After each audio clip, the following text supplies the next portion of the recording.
Subscribe, like and share Cosmo Academia. Myanmar बहुत बड़ी मुश्किल में फंस गया है। यह देश जो कभी अपनी सांस्कृतिक धरोहर और प्राकृतिक सुंदरता के लिए जाना जाता था, अब एक गहरे संकट में है। फरवरी 2021 में हुए सैन्य तख्तापलट के बाद से म्यांमार में हालात बद से बदतर होते जा रहे हैं।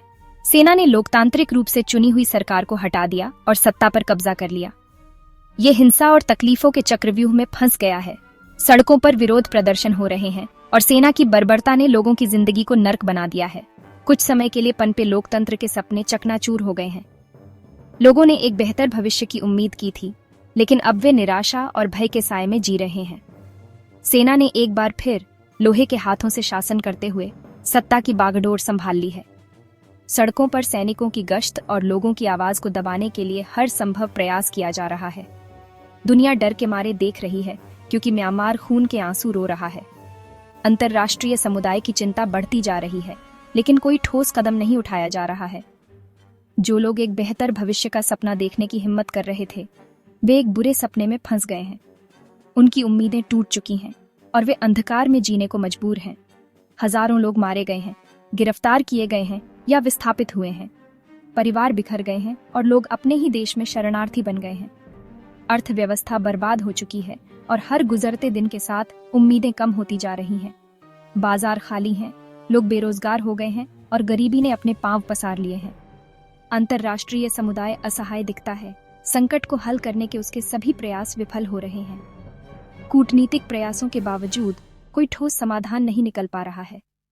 म्यांमार के पड़ोसी देश अपनी अपनी रुचि और गणनाओं के साथ इस त्रासदी को चिंता और उदासीनता के मिश्रण के साथ देख रहे हैं। वे भी इस संकट से प्रभावित हो रहे हैं, लेकिन उनके पास भी कोई स्पष्ट रास्ता नहीं है। Subscribe, like and share Cosmo Academia. 1 फरवरी 2021 को म्यांमार की सेना ततमाडो ने तख्ता पलटकर आंग सान सू की के नेतृत्व वाली लोकतांत्रिक रूप से चुनी हुई सरकार को उखाड़ फेंका। इस तख्तापलट ने देश को अराजकता में धकेल दिया, जिससे व्यापक विरोध प्रदर्शन और प्रतिरोध शुरू हो गया। ततमाडो की प्रतिक्रिया तेज और क्रूर थी। प्रदर्शनकारियों पर गोलियां चलाई गईं और पूरे देश में आतंक का अभियान चलाया गया। आंग सान सू की और अन्य नेताओं को गिरफ्तार कर जेल में डाल दिया गया। इस तख्तापलट ने म्यांमार के नाजुक लोकतंत्र को चकनाचूर कर दिया, जिससे वर्षों की प्रगति उलट गई। सेना की इन हरकतों की अंतर्राष्ट्रीय स्तर पर निंदा हुई, लेकिन सत्ता से चिपके रहने के लिए सैन्य सरकार के दृढ़ संकल्प के सामने ये शब्द खोखले साबित हुए। Subscribe, like and share Cosmo Academia. इस तख्तापलट ने देशव्यापी विद्रोह को जन्म दिया। जीवन के सभी वर्गों के लोग लोकतंत्र की बहाली की मांग को लेकर सड़कों पर उतर आए। जब शांतिपूर्ण विरोध प्रदर्शनों का जवाब हिंसा से दिया गया, तो सशस्त्र प्रतिरोध उभर कर सामने आया। आज म्यांमार एक क्रूर गृहयुद्ध में उलझा हुआ है। बेहतर मारक क्षमता से लैस सेना एक दृढ़ प्रतिरोध आंदोलन से जूझ रही है। इस संघर्ष में हजारों लोगों की जान जा चुकी है और लाखों लोग विस्थापित हुए हैं। इस लड़ाई का देश पर विनाशकारी प्रभाव पड़ा है। अर्थव्यवस्था चौपट हो चुकी है और बुनियादी सेवाएं ठप्प हो गई हैं। मानवीय संकट दिन ब दिन बदतर होता जा रहा है। Subscribe, like and share Cosmo Academia. दक्षिण पूर्व एशियाई राष्ट्रों का संगठन यानी आसियान, जिसका म्यांमार एक सदस्य है, इस संकट में मध्यस्थता करने की कोशिश कर रहा है। आसियान का उद्देश्य क्षेत्रीय शांति और स्थिरता को बढ़ावा देना है, लेकिन म्यांमार के संकट ने इसके प्रभाव को सीमित कर दिया है। हालांकि इसके सदस्यों के बीच आम सहमति की कमी और सेना के सहयोग करने से इनकार के कारण इसके प्रयासों में बाधा आई है। म्यांमार की सेना ने आसियान के प्रस्तावों को बार बार खारिज किया है, जिससे संगठन की विश्वसनीयता पर सवाल उठे हैं।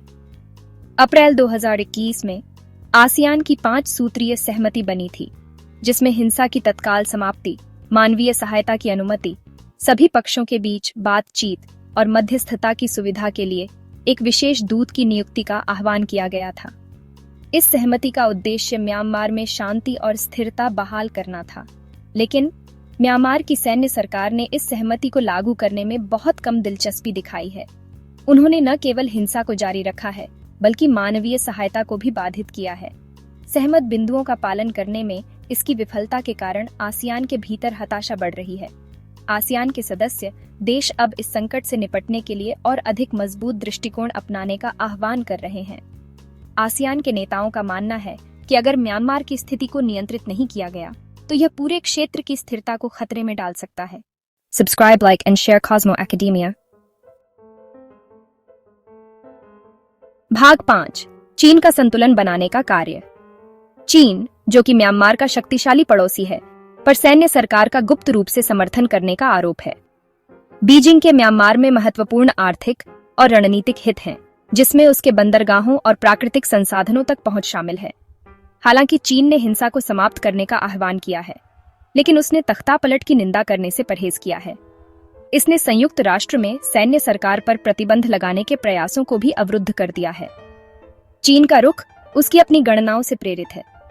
वह अपनी सीमा पर किसी भी अस्थिरता को लेकर सतर्क है और म्यांमार में अपने हितों के लिए सेना को सबसे अच्छा संरक्षक मानता है। Subscribe, like and share Cosmo academia. भाग 6, सीमा पर भारत की दुविधा। म्यांमार का एक और पड़ोसी देश भारत एक नाजुक संतुलन बनाने की चुनौती का सामना कर रहा है। इसने परंपरागत रूप से म्यांमार में लोकतंत्र का समर्थन किया है, लेकिन यह अपने क्षेत्र पर संकट के सुरक्षा प्रभावों को लेकर भी चिंतित है। भारत म्यांमार के साथ एक लंबी सीमा साझा करता है और इस संघर्ष के कारण शरणार्थियों का तांता लगा हुआ है। सीमावर्ती क्षेत्रों में सक्रिय विद्रोही गुटों की गतिविधियों को लेकर भी चिंताएं हैं। भारत ने म्यांमार में लोकतंत्र की वापसी का आह्वान किया है, लेकिन उसने प्रतिबंध लगाने से परहेज किया है। इसने संघर्ष से प्रभावित लोगों को मानवीय सहायता भी प्रदान की है। Subscribe, like and share Cosmo academia. भाग 7, थाईलैंड, संकट से जूझता एक पड़ोसी देश। थाईलैंड, जो म्यांमार के साथ एक लंबी और सरहद पार करने में आसान सीमा साझा करता है, सीधे तौर पर इस संकट से प्रभावित हुआ है। इस तख्तापलट से बड़ी संख्या में शरणार्थी यहां आ गए, जिससे थाईलैंड के संसाधनों पर दबाव पड़ा है। थाईलैंड का म्यांमार के साथ एक जटिल रिश्ता है। उसके अपने पड़ोसी देश के साथ घनिष्ठ आर्थिक संबंध हैं, लेकिन वह सैन्य शासन से भी सावधान है। थाईलैंड ने म्यांमार में हिंसा को समाप्त करने का आह्वान किया है, लेकिन वह अधिक सख्त रुख अपनाने से हिचकिचा रहा है। उसे डर है कि सैन्य सरकार को अस्थिर करने वाली कोई भी कार्रवाई शरणार्थियों की आमद को और बढ़ा सकती है। Subscribe, like and share Cosmo academia. भाग 8, अंतर्राष्ट्रीय समुदाय की प्रतिक्रिया। अंतर्राष्ट्रीय समुदाय ने तख्तापलट और सेना की क्रूर कार्रवाई की निंदा की है। हालांकि इसकी प्रतिक्रिया काफी हद तक अप्रभावी रही है। संयुक्त राष्ट्र ने लोकतंत्र की बहाली और राजनीतिक बंदियों की रिहाई का आह्वान किया है। हालांकि सुरक्षा परिषद के भीतर मतभेद के कारण इसके प्रयासों में बाधा आई है। संयुक्त राज्य अमेरिका और यूनाइटेड किंगडम सहित कुछ देशों ने सैन्य सरकार पर प्रतिबंध लगाए हैं। हालांकि इन उपायों का सेना के व्यवहार पर बहुत कम प्रभाव पड़ा है। Subscribe, like and share Cosmo academia. भाग 9, शांति का रास्ता, आंतरिक सुलह। म्यांमार में चल रहा संकट उसके लोगों के लिए एक त्रासदी है और क्षेत्रीय स्थिरता के लिए खतरा है। ये संकट न केवल म्यांमार के नागरिकों के जीवन को प्रभावित कर रहा है, बल्कि पूरे दक्षिण पूर्व एशिया में अस्थिरता का कारण बन रहा है। लाखों लोग अपने घरों से विस्थापित हो चुके हैं और शरणार्थी शिविरों में रहने को मजबूर हैं। सेना की सत्ता पर पकड़ पूरी तरह से दिखाई देती है और शांतिपूर्ण समाधान की संभावनाएं धूमिल दिखाई देती हैं। सड़कों पर सैनिकों की उपस्थिति और सख्त सैन्य शासन ने नागरिकों के जीवन को और भी कठिन बना दिया है। लोगों की आवाज को दबाने के लिए बल का प्रयोग किया जा रहा है। संकट को हल करने के अंतर्राष्ट्रीय समुदाय के प्रयासों को सैन्य सरकार की ओर से सख्त विरोध का सामना करना पड़ा है। विभिन्न देशों ने म्यांमार की स्थिति पर चिंता व्यक्त की है और कई अंतर्राष्ट्रीय सम्मेलनों में इस मुद्दे पर चर्चा की गई है, लेकिन सैन्य सरकार ने किसी भी बाहरी हस्तक्षेप को अस्वीकार कर दिया है। मध्यस्थता के आसियान के प्रयासों से कोई ठोस परिणाम नहीं निकला है। आसियान के सदस्य देशों ने कई बार म्यांमार के नेताओं के साथ बातचीत की है, लेकिन अभी तक कोई ठोस समाधान नहीं निकल पाया है। म्यांमार में शांति का रास्ता आंतरिक सुलह से होकर जाता है। देश के भीतर विभिन्न समुदायों और समूहों के बीच संवाद और समझौता आवश्यक है। केवल आंतरिक सुलह से ही म्यांमार में स्थायी शांति स्थापित हो सकती है। सेना को सत्ता छोड़ने और लोकतंत्र की वापसी की अनुमति देने के लिए राजी किया जाना चाहिए। यह एक कठिन प्रक्रिया हो सकती है, लेकिन ये म्यांमार के भविष्य के लिए आवश्यक है। सेना और नागरिक नेताओं के बीच विश्वास और सहयोग की आवश्यकता है। इसके लिए सभी हितधारकों से बातचीत और समझौता करना होगा। विभिन्न समुदायों, राजनीतिक दलों और नागरिक समाज के संगठनों को एक साथ आकर एक साझा दृष्टिकोण विकसित करना होगा। अंतर्राष्ट्रीय समुदाय बातचीत का समर्थन करके और मानवीय सहायता प्रदान करके रचनात्मक भूमिका निभा सकता है। संयुक्त राष्ट्र और अन्य अंतर्राष्ट्रीय संगठनों को म्यांमार के लोगों की मदद के लिए आगे आना चाहिए। मानवीय सहायता से लोगों की तत्काल जरूरतें पूरी हो सकती हैं और बातचीत के लिए एक अनुकूल वातावरण तैयार हो सकता है। हालांकि म्यांमार के संकट का अंतिम समाधान उसके लोगों के हाथों में है। म्यांमार के नागरिकों को एकजुट होकर अपने देश के भविष्य के लिए काम करना होगा। केवल उनके सामूहिक प्रयासों से ही म्यांमार में स्थायी शांति और स्थिरता आ सकती है। Subscribe, like and share Cosmo academia.